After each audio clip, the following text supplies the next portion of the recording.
예, 장관님. 예. 지금 법제처가요, 헌법주석서라는 걸 발간을 했거든요.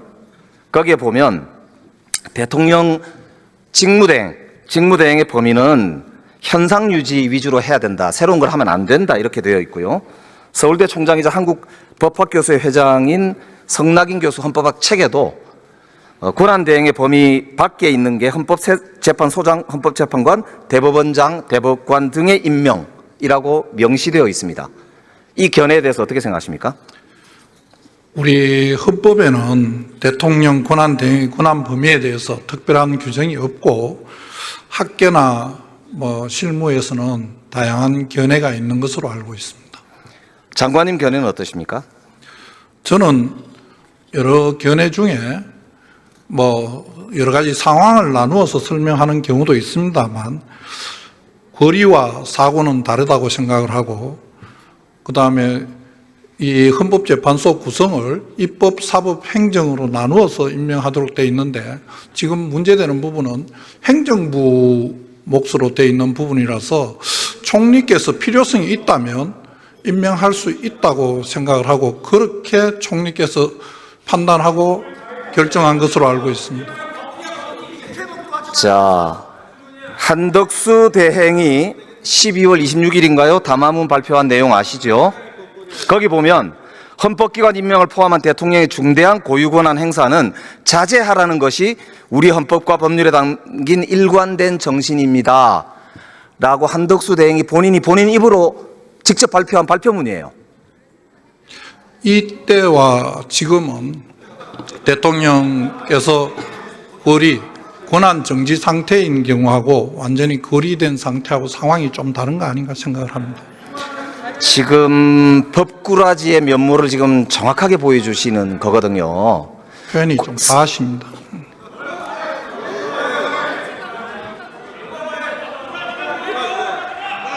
지금 헌법기관의 임명과 하면은 헌법기관들이 하게 되어 있는 거고요.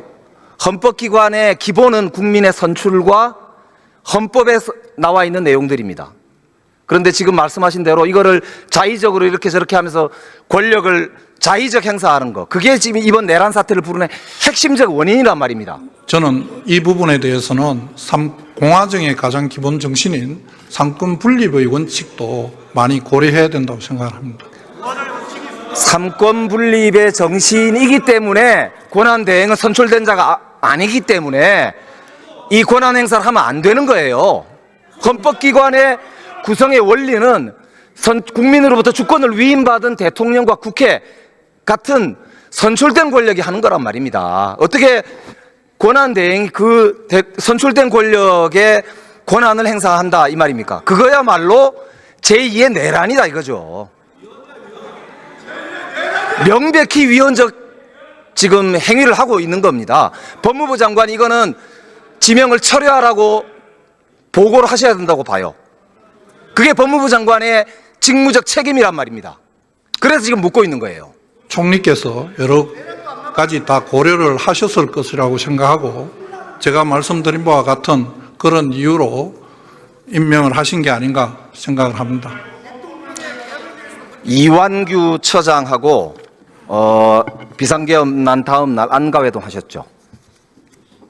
만났습니다. 예. 거기서 무슨 말씀 하셨었어요? 여러 번 국정조사 과정과 저희들 상임위원회에서 이미 많은 말씀을 드렸습니다. 그건 무슨 말씀 하셨어요? 저희들 그때 다 말씀드린 내용이 그날 아침에 저희들 행안부 그다음에 비서실 다 사의를 표했었고 그런 과정에 식사라도 한번 하자 하는 연락이 와서 식사를 하게 되었고 그 과정에 여러 가지 이야기가 있었지만은 제2계엄 이런 내용은 전혀 없었습니다. 지금 장관께서 내란 공범 아니냐 이런 비판을 많이 받으시죠? 저는 내란 공범이라고 생각해 본 적이 한 번도 없고 내란을 공모한 적도 없습니다. 그렇기 때문에 그런 오해를 벗으시려면 조금 전에 제가 말씀드렸죠. 한덕수 대행이 내란 공범이라는 차원에서 충성하신다라는 말씀을 듣기 싫으시면은 헌재재판관 지명을 당장 철회하라고 보고하시기 바랍니다. 하시겠습니까? 총리께서 여러 가지 고려해서 결정한 것으로 알고 있고 그 결정을 존중합니다. 그 부분이 특히 지금 헌재에 가처분 사건으로 계류 중에 있으니까 제가 옳고 그름을 다 말씀드리기에는 적절하지 않습니다. 자, 오늘 보도를 보니까요. 윤석열, 김건희 부부가 대통령 관저로 갈 때 500만 원 정도의 캣타워, 2천만 원 정도의 흰옥기 욕조가 설치됐었다. 그런데 이사 과정에서 이게 운반이 됐다라고 하는 정황이 나왔거든요. 이게 횡령 아닌가요? 저는 그 내용을 자세히 알지 못합니다. 만약에 그게 사실이라면 횡령 아닐까요? 여러 가지로 좀 따져봐야 할 것 같습니다. 뭘 따지죠? 어떤 경위로 했는지 우선 사실관계를 제가 모르니까 대답을 드리기가 좀 어렵습니다. 자, 그러면 최근에 한 일주일 정도 사이에 관저 가신 적 있나요? 제가요? 네. 저는 직무정지를 당한 상태라서 어디로 가지를 못합니다. 대통령이 지금 그 파면 이후에 사적 만찬을 즐겼다고 나오잖아요. 모르겠다. 알지를 못합니다. 보도 안 보셨습니까? 저는 알지를 못합니다. 그게 만약에 예산으로 사용됐다면 횡령이지요? 그것도 뭐 가정을 전제로 말씀하시는 거라서 제가 대답드리기에 적절하지 않습니다. 이게 유력 정치인의 부인이 사적으로 법인카드를 썼다고 해서 김혜경 씨의 경우에 검찰이 수사를 어마어마하게 했잖아요. 이거 수사해야 되겠죠? 내용을 확인해 봐야 될 것 같습니다. 이게 확인이 되면 수사하시겠죠? 검찰에서 수사 필요성이 있으면 제가 지금 당장 모르겠는 부분이 그런 내용이 검찰이 직접 수사권 범위에 들어가는지를 우선 정확하게 잘 모르겠습니다. 제가 확인해 보겠습니다. 확인하고 필요하면 말씀드리겠습니다. 확인하시겠다고 분명히 말씀하셨습니다. 그 내용을 사실관계를 확인해 보겠습니다. 우선. 그러니까 사실관계가 확인이 되면 수사가 필요하다는 거는 당연히 인정하실 거죠? 수사의 필요성은 사실관계가 우선 뭔지 의원님께서 말씀하신 내용은 지금 언론에 나온 걸 말씀하시는 거 아니겠습니까? 저는 언론 그 보도를 보지를 못했습니다. 그래서 우선 그 내용부터 확인해 보겠습니다. 우리 법무부 장관은 수사 지휘권이 있지 않습니까? 수사 지휘권은 구체적인 사건에 대해서 있습니다. 예.